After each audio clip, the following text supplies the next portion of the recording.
Hi people, it's Sarkovist here and welcome to the Warlords of Draenor beta. Please keep in mind that this is a beta and therefore everything you see here is subject to change.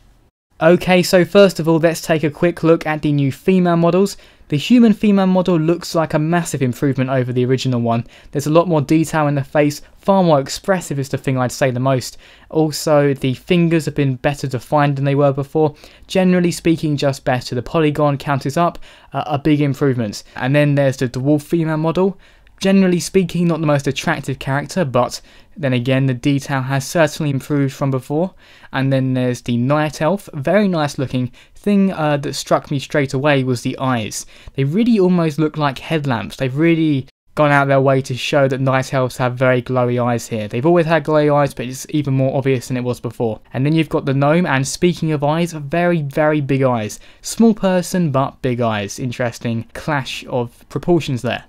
And then you've got the Draenor, a little difficult to talk about because on the actual 3D model in the middle you can see her eyes are closed, and yet on the presets to the right you can see her eyes are open, and it's a very similar look to the night elf female. So I won't speak too much because it's either a bug that's happening right now or just unfinished.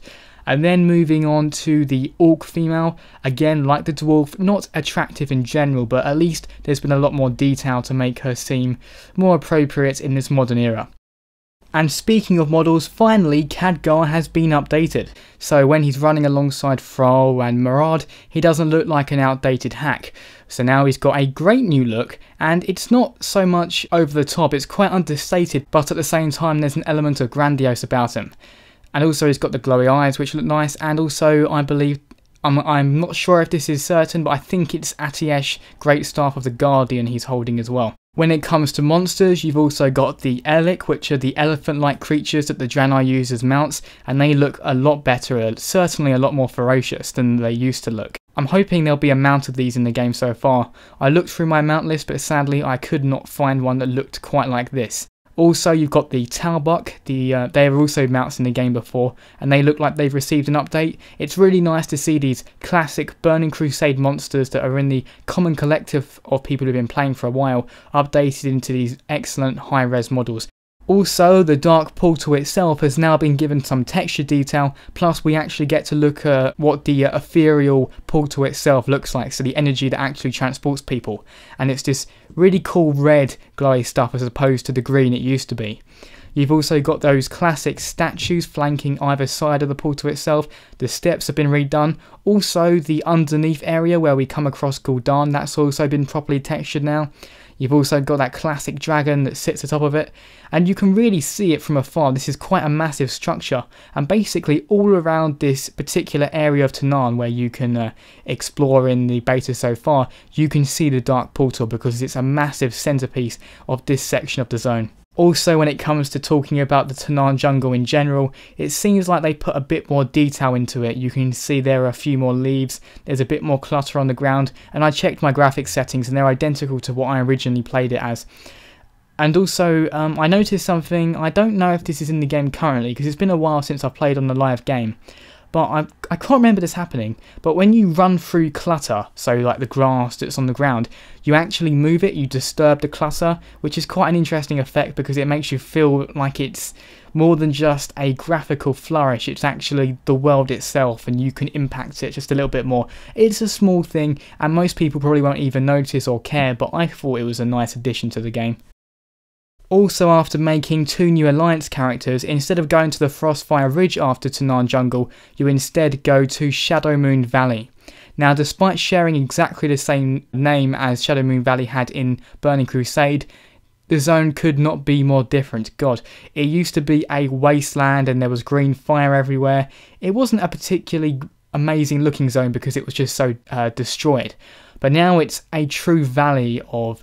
Well, they say that it's meant to be perpetual night, but I don't know if I believe that exactly because it does not look like nighttime most of the time. When you're in the trees, it does get a bit darker, but when you're just going through the valley itself, it definitely doesn't look like nighttime. You do have, as you'd expect from Shadowmoon Valley, a very big moon in the background. It's a very nice looking skybox here. It's a very, I'm trying to think of the zone this reminds me of because it does not remind me in any way of the original Shadowmoon. It reminds me more of... if I can think. Maybe the Azure Mist Draenor zone almost. It's got that similar colour scheme, plus there are a lot of Draenor here as well. It's quite a nice looking zone. I'm not sure if I like it as much as Frostfire Ridge. I think there were certain elements in that zone that made it look a bit more unique, like the rocks looked quite cool, and I also felt it had better creatures because I really, as I've said before, I really like fighting Gron. At first I thought it was going to be a bit like a forest zone, you know, lots of trees, because when you first arrive in Shadowmoon Valley it is mostly dense forestry and you really can't see outside of it for the first part. But then when you move out into the valley area you can see, similar to Frostfire Ridge, very large open areas that make it feel like a world rather than just a linear level in a game. Also, because I decided to go with 2 different new classes, I have to say, well, there's one positive thing and one negative thing. Now, I played a mage for a very long time on the live servers, and I decided, therefore, I thought I'd go with a mage to begin with, and I chose fire, and to be honest, it felt very weak. It felt like an extremely weak class. I didn't feel like I was doing much damage at all, so I actually decided, you know what, I can't be bothered with this, I'm going to make a different class, and I guessed that the Paladin class would be easier to do, and I was right. The Retribution Paladin is very powerful, you can survive quite a lot. I almost managed to solo a 3-man quest where, you know, meant to take on an elite with 3 people. I almost killed it, but eventually I was about to die, and I was somehow lucky enough to have 2 adventurers nearby who came along and helped me. Very thankful to those people, because otherwise I'm pretty confident I would have died. Okay, I think this will be a good point to wrap this video up, and before I do though, here's a very quick look at the Alliance garrison. This is me building a barracks. To be honest, it's basically the same thing as the Horde one, just the Alliance aesthetic as opposed to the Horde aesthetic. If you want to see more of the Warlords of Draenor beta, you may like to subscribe to my channel, Archivist42. As always people, thanks very much for watching, and see you next time.